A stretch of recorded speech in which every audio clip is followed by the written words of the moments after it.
So class, we are starting our new topic. New topic is direct and inverse variations. Direct and inverse variations. Now, variation means change. Okay.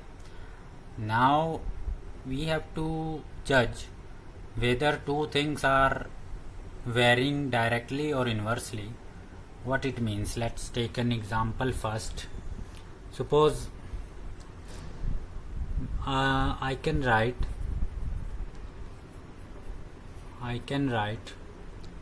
4 pages in 2 hours.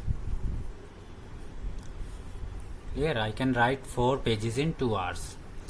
So given that the conditions remains the same, how many pages can I write in 3 hours? How many pages can I write in 3 hours or 6 hours or 12 hours? Clear? So if conditions remains the same, if I can write 4 pages in 2 hours, in 3 hours it will be more than 4. In 3 hours it will be more than 4 pages. In 6 hours it will be more than the earlier one. In 12 hours it will be more than 6 hours. So clearly, as the time increases, number of pages also increase. So there the relation in number of pages is directly proportional to the time. This is the symbol for directly proportional. This is the symbol for directly proportional. So number of pages is directly proportional to time. Directly means as the time increase, the number of pages will increase, or if we increase the number of pages, we need more time to write those pages. So this is an example of direct variation. Similarly, if there are 4 men in a 4 men can eat, suppose 10 kg wheat. If suppose the four men in a family can eat 10 kg of wheat in 1 month, suppose. So how many can 10 men eat in 1 month? How many 10 men can eat in 1 month? So clearly it will be more than 10. It will be more than 10. As the number of men increase, the consumption of wheat will increase. Consumption of wheat will increase. As the number of men increase, the consumption for wheat will increase. So this is again a case of direct variation. Now to convert this directly proportional sign, to convert or to remove this sign of proportionality, we need constant of variation. Like suppose if we say x is directly proportional to y, so it means x will be equal to k multiply by y, where k is constant of proportionality. K is any constant. Then x becomes equal to y. So k is the constant of proportionality, and this means x inverse, x varies directly as y. Means if we increase x, y will increase. If we increase y, x will increase. Okay. So change in one thing results same kind of change in the other quantity. So that will be the case of direct variation. Okay. Suppose we take 1 or 2 examples about it. Like if we have, it is given that S varies directly as Q. S varies directly as q. This is given. Write an equation that specifies the variation. First part we have to write down the equation about this. How you will represent the above thing in an equation form. And find the constant of variation if s is 4 when q is 6. In second part we need to find out constant of proportionality if s is 4 and q is 6. Okay, so solution for this. Now it is given that s varies directly as q. So we can say that s is directly proportional to q, and this can be written as s is equal to k into q. Got it? Where k is constant of proportionality. K is constant for proportionality. Clear? Now this is the equation which is representing the variation of s and q. Now we do the second part. Second part says s is 4, q is 6. We need to find out constant of proportionality, means we are looking for k. So on substituting the values we get k into 6. So therefore we can say k will be 4 by 6. 4 by 6 means 2 by 3. Clear? This was the one of the example. Second example we do. Find s when q is 15. Third part of the same question says, third part is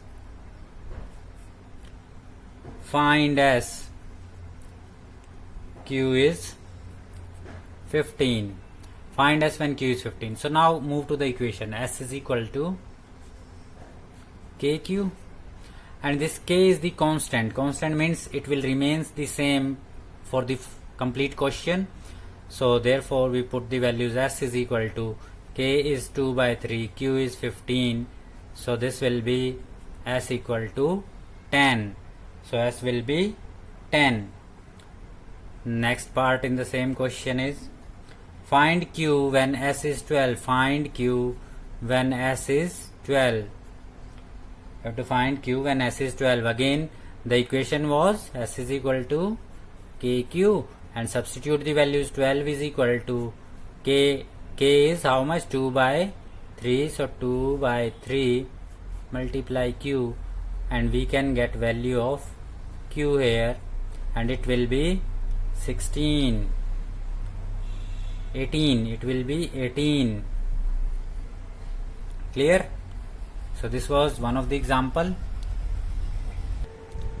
In next example, x varies directly as y. This means x is directly proportional to y, and this is the table. We need to fill this table. We need to fill the blanks here. Okay, so now it is given that x varies directly as y, so we can say that x can be written as ky, where k is constant of proportionality. K is constant of proportionality. Okay, so now look out for a value in which x and y both are given. Look out if x and y both are given like this. It is given that x by y is 5. X by y is given as 5 by 10, which will be equal to k. Which will be equal to k from this equation. So therefore we can say k will be 1 by 2. Now the question is same as the earlier one. Now listen this. This is x is 3.6. Now for part first, what we will do, this is x is equal to k into y we have. So this is 3.6 is equal to 1 by 2 into y. So from this y will be 7.2. So for the first part our answer will be 7.2. Similarly for the next part we can say x is equal to ky we know, and it is given that x is 9.5. So x is 9.5 is equal to 1 by 2 into y. So we can have y is equal to 9.5 into 2. So that will be 19. Similarly, we can find out the rest of the parts. Next is 15 book cost rupees 70. So how much will 12 books cost? It is given that cost of 15 books is rupees 70. We need to find out cost of 12 books. So you can also apply the unitary method, but here we are discussing the direct and inverse variation. So we know that ratio of number of books should be equal to ratio of their costs. Number of books, ratio of number of books should be equal to ratio of their costs, because if number of books increase, their cost should also increase. So it means 15 by 12 is the ratio of number of books. This should be equal to, cost is 70, this one we don't know, so let x is the cost. So where let, here you can add one more line, let cost price of 12 books is x. So this is the way. So now we can find out x. So on solving this, you will find that x is 56. So cost will be 56, cost of 12 books. Okay. Next of the same type, or one more thing you can do, you can make a table. Prefer this one to make a table.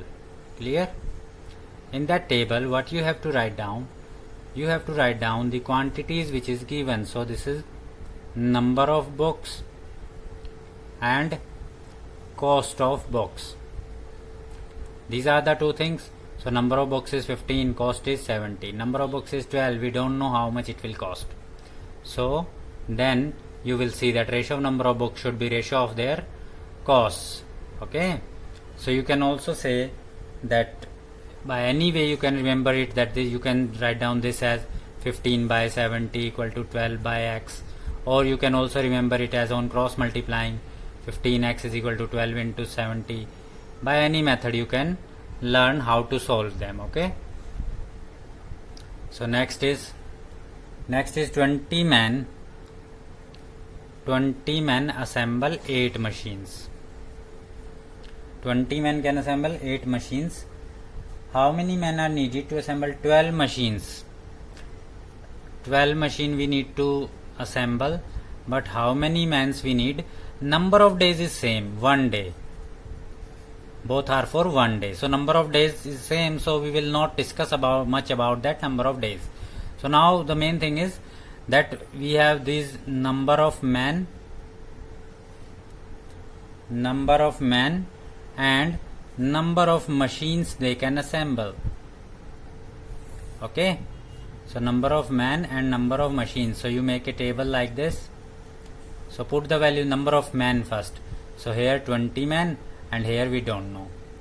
Here how many machines? 8. Here we don't know. Here 12 machines we need. So you can write down it as on cross multiplying. You can also say it as 12 into 12 is equal to 8x, or you can simply write it as 20 by 8 is equal to x by 12. It's up to you to how to solve it when we can have the values of x. So it will be 30. So how many men are required? 30 men will be required to assemble 12 machines in 1 day. Okay. Next we do one more example. In that we have, suppose 136 copies of a certain book require a shelf length of 3.4 meter. 136 books require a shelf length is 3.4 meter. How many copies will acquire 5.1 meter of the length? We don't know the number of books. So again here you will write number of books and here length of shelf. So number of books is 136. length is 3.4, number of box we don't know, and length is 5.1. So again we can have 136 into 5.1 is equal to 3.4 into x. So now you can simplify this to get x, and on solving this you will get 204. Similarly, one more example we do. 11 men can dig a trench. How much long? 6.3 by 4 meter in one day. How many men should be employed for digging a trench of the same type 27 meter long? If we need 27 meter long trench in one day, how many men will be required? These both are for one day.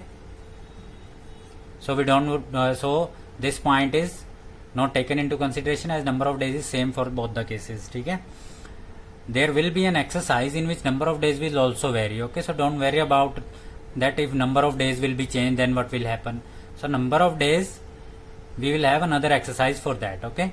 So now again we have number of men, and here we have number of men, and here we will write length of trench. Depth of trench should be the right word. So you can say 11 men, and how much they can dig? 27 by 4. We don't know the number of men, and we need 27 meter deep. So what it means? It means 11 into 27 will be x into 27 by 4, and then you can solve it. So on solving this you will get x is equal to 44 men. 44 men will be required to dig the same trench, to dig the same type of trench 27 meter long in one day. Okay. One more line you have to write down after making this table. After this table you just write that this is a case of direct variation. This is a case of direct variation. You have to also mention the type of variation in every question. This is a type of direct variation. So this, okay, after this table write down this is a case of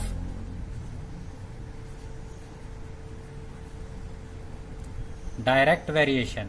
All the cases we have discussed were of direct variation. Okay guys, so this is about the first exercise of your new chapter, direct and inverse variation. I hope you will like the video. Thanks for watching.